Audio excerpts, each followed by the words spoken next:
Live from the Dunkin Latte Lounge. All right, welcome to the Dunkin Latte Lounge. My name is Garrett from Elvis Duran and the Z100 Morning Show. Hello. Hold on. That's actually very good. All right, so we have these Dunkin Lounges to bring you artists that you need to invest in right now, because I want you to tell that story of when an artist that visits the Dunkin Lounge and then they're doing a world tour and be like, "Oh, I remember watching this Dunkin Lounge when they were just getting started." So today we welcome a badass New Jersey rocker. She goes by the name Holden. Welcome, Holden. How are you, my friend? What's up, Garrett? How we doing? Now let's be real and act like this isn't like, "Oh, I'm meeting you for the first time." We're friends. We know each other. You've worked at the radio station before, but then you decided, hey, I have a talent and can do bigger things. So let's start with where it all began for you. Obviously, you just didn't say last week, hey, I'm gonna become a singer, a songwriter, an artist. When was your first jump into music for you personally? Well, sometimes it feels like I woke up one morning and decided to do this. But I remember I was 13 when I picked up a guitar for the first time. I was in a Blink-182 cover band. I knew maybe four chords, and that's giving me a lot of credit. So I Who was were like, you in Blink 182? Like, if you were to equate yourself to Blink 182 in the cover band, who are you? I wasn't even the singer, but I was the Tom DeLonge, I guess. All right, you were Tom. All right, that's all right. There we go. If I had to pick somebody, I would assume that I was Tom, because I certainly wasn't Travis Barker. And you don't have as many tattoos. No. But yeah, so I started out in a Blink-182 cover band when I was in middle school with two of my buddies from a concert band, and moved on from there. And I started a band when I was, I want to say, 15. We were called In Our Glory. We did a bunch of cool stuff like Warped Tour, Skate and Surf Festival. We did stuff with Bamboozle. It was really, really fun. So I got my feet wet with that. And then I was like, you know what? I'm sitting in the back of a 15-passenger van listening to Destiny's Child and Britney Spears. Like, these songs that I'm writing, yeah, they sound very rock and roll, but like at the core, they're pop songs. Like, I hear strings in my head. I hear different kinds of drums and synths and all these different things. And I was like, you know what? It's time for me to change my lane. And this is what's right for me. And this is what I feel is like the most genuine showing of myself. Now, given I'll admit I have zero musical talent in the sense of performing. Listening, I'm like the Michael Jordan of listening to music. But for you personally, when you see music and you're writing it, does it come to you like Beautiful Mind style, where notes and letters and lyrics just whiz past your face and we can't see it, but you see it yourself? Or like Alan in The Hangover when he's playing blackjack and he sees all the numbers in front of him? Okay, so oddly enough, when I listen to music, I have this weird thing where I could kind of separate all of the tracks in my head. So I don't hear music as a whole, and it's kind of annoying. But when I write music, it is nowhere near as glamorous as you're making it out to be. Well, It's more that's like, how they do it in movies, so I just assume that's how it happens in real life. you So know what? You're right, Garrett. That's exactly how it happens. I'm just I know. No, but seriously, it sometimes it comes to me as an idea on the piano or an idea on the guitar or a full-blown production if I'm sitting in here and I just go balls to the wall with synth, drums, everything, vocals. And sometimes it starts out with just a line. It's different for me every single time. So you have that realization where you want to be more the pop rocker as just opposed to just straight rocker, which there's no problem being either or. How hard is it for you, because you have many levels? You're an independent artist, which many artists out there are. Yes. You're not just an artist, you also are your own, publicist. You're your own marketer, you're Yeah. your own producer, you're your own vendor of selling t-shirts. Tell us the difficulties of being an independent artist like yourself, of how hard is it, but also the success, because you get all the fame and glory, but you also have to deal with all the setbacks as well too. Yeah, so it's definitely a lot of work. I've learned that organization is key, not only in that, just in life in general. But if I say I want to put out some new merchandise, like I need to set a goal for myself, say I'm going to give myself a week to design it, sit on it, make sure it's what I want to put it out, and then see how it goes. And then what I do is I'll analyze how things do. And I'll be like, okay, this particular t-shirt worked for this demographic. And it all gets very technical in my head. And I found that, especially during COVID, I've been, everybody's been cooped up in their house, and I start to hyper analyze things and you sit on I think things we for all too do. long. Like, you're not the only Exactly. ones. You sit Oh, on things for too long, and it comes to a point where you get almost too anxious or too afraid to put something out into the world, whether it's a t-shirt or a song. Like it could be something so minuscule or something big. And it at that point, it didn't matter to me. And I felt like I was so weighed down by the pressure of artists being the people that everyone are turning to right now. And I'm like, you know what? This is a really hard time in my life too. And I need to give myself a little bit of time to adjust to what's going on around me and what's going on in my personal life. And then I can provide for everybody else as well. And right. still at the same time use music as my personal outlet, not necessarily having to share it with everybody. So I So, thought that was important. well, let's talk about the fact that almost a year to the date, pandemic has been in our lives, but literally like the day before the world shuts down, you have probably one of your biggest, most important shows ever, and then you're Boom. told, hey, you can't perform in public anymore for the time being until, this thing goes away. Yeah, I actually dropped a song on March 13th, and I had that song lined up for months. Like I sat on that song for probably about a year and a half. I had the music video, I had all the marketing done, everything. And at that point, I was like, I can't push this back, because if I push it back, it could be worse. And I certainly can't move it up. Right. So I was like, you know what? This is the way the world's going right now. The song's just gonna have to drop, and we're gonna see what happens. And to this day, I sit here, I'm like, that song did not get the release day that it deserved. Well, yeah, And rightfully so, right, because there's a exactly. lot going on in the world. And plus you did a big show in Brooklyn, like right around like that borderline of like, should we be going out? Should we not be going out? And I did. Yeah. so what's the game plan for you as an artist? Like right now, like from this moment when this interview is being posted, where do you start lining up shows? Do you just continue writing and putting out music? Tell us about it. As much as I would like to focus on shows right now, I don't want to even dip a toe into that until I know that it's safe for everybody. Right. I'm half vaccinated at this point. Hopefully by the time this interview is out, I'm fully vaccinated. That would be lovely. But like that's just me. I don't know what everybody else's situation is like. I don't know how easy it's going to be for everybody to feel safe and to be able to actually go out and get into a show. And it's not worth it to me just for me to feel like, oh, thank God I'm back to doing what I love to do. Right. For the safety of everybody else. It's just not right.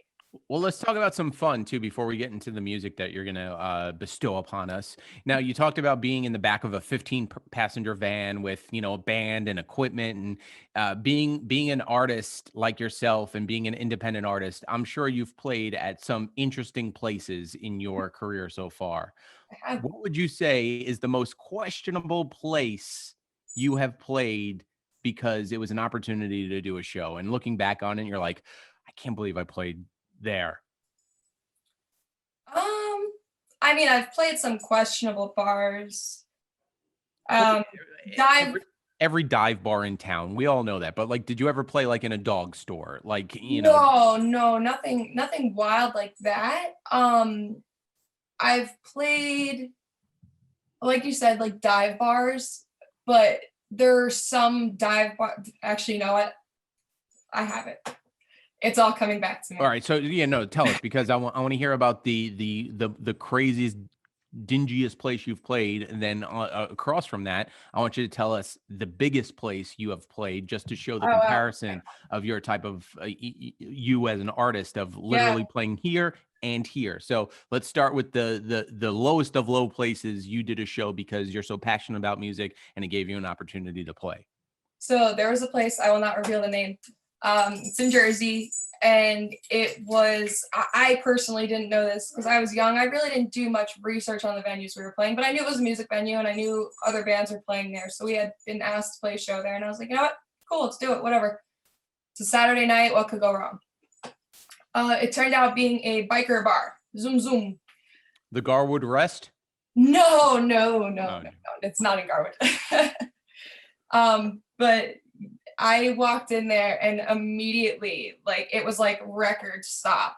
And it's not for nothing, like, my favorite color is black. I wear all black. I walked in wearing a leather jacket. So in theory, I probably should have been fine, but I was only 17 and like it was written all over my face. Right. It was intimidating. I get it. And it was just a bunch of dudes with really long beards and long hair. And like we were rock and roll, but we weren't that rock and roll. Compared to them, like you were Kids Bop versus, exactly, death metal.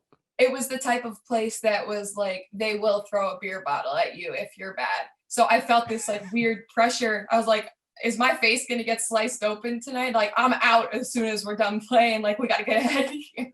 But oddly enough, most of those guys in there just want to hear some Whitney Houston. I want to dance with somebody, but I would be surprised if that was the case, but you know what? I'd be pleasantly surprised. So on turn with that, where has been the biggest place you've gotten to perform in your career? I would say I did a festival to about 6,000 people. I don't know, it's got to be almost 2 summers ago now. So I'd say that's the most people I've ever played to, but venue-wise, Brooklyn Bowl is probably the biggest venue. Brooklyn Bowl, Starling Ballroom, Stone Pony, like those 3 are probably the biggest I've done. HOLDN, Bruce Springsteen, no comparison there, Bruce right? Springsteen, if you are listening to this, please hit me up.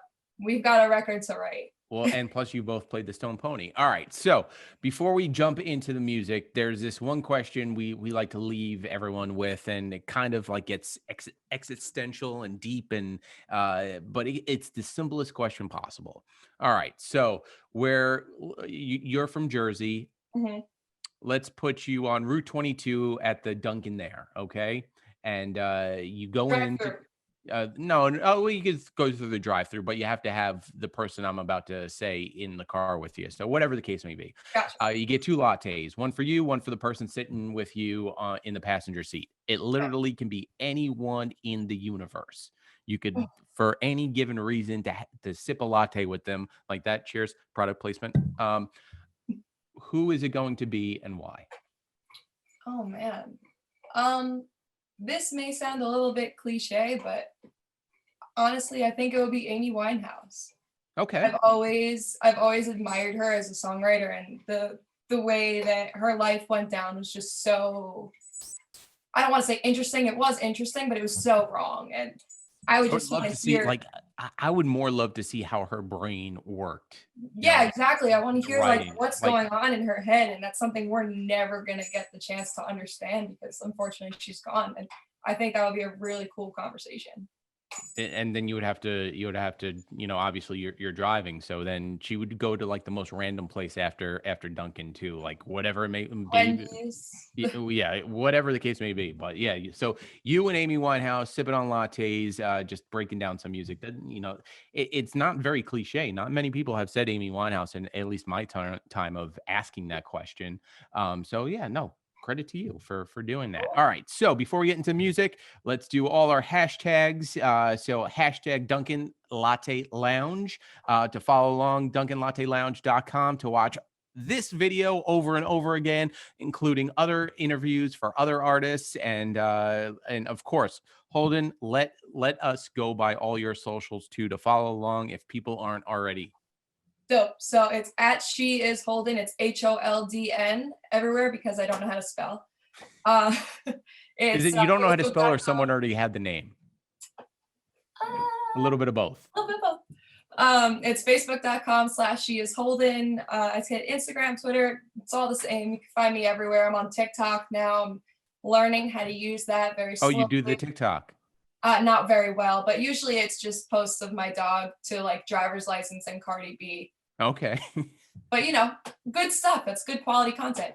All right, so I'm going to mute my camera and mute my mic, and well, I wouldn't mute my camera. I would turn off my camera, I guess, at the end of the day. Well, whatever the case may be, I'm going to leave you be. Holden, thank you for your time, and you got some work to do because you have some performances. So we leave you now with music from Holden. Hey, what's up, guys? My name is Holden, coming to you live from the virtual Dunkin Latte Lounge, and the first song I'm going to be performing for you guys is called Fine.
What's up, guys? My name is Holden, and this next song is a cover of Travis Scott's Highest in the Room, mashed up with Destiny's Child's Say My Name.